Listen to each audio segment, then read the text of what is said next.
জয় Bangla slogan দিয়ে আটক হলেন আওয়ামী লীগের ৩ নেতা।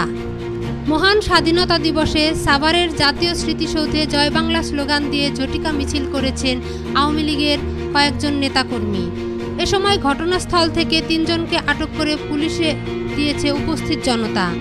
গত বুধবার ২৬শে মার্চ সকাল 11:30টার দিকে এ ঘটনা ঘটে।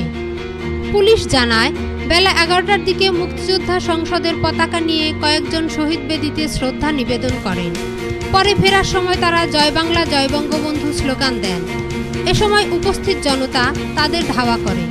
অধিকাংশ নেতাকর্মী পালিয়ে গেলেও ৩ জনকে আটক করে পুলিশে সোপর্দ করে জনতা।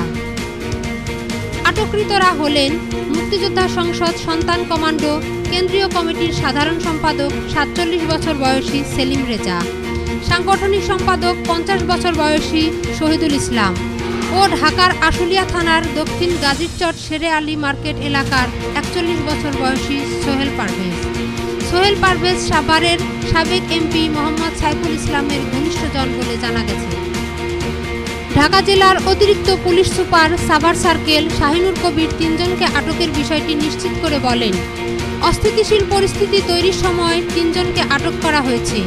তাদের থানা হেফাজতে রেখে জিজ্ঞাসাবাদ করা হচ্ছে বলে তিনি জানিয়েছেন।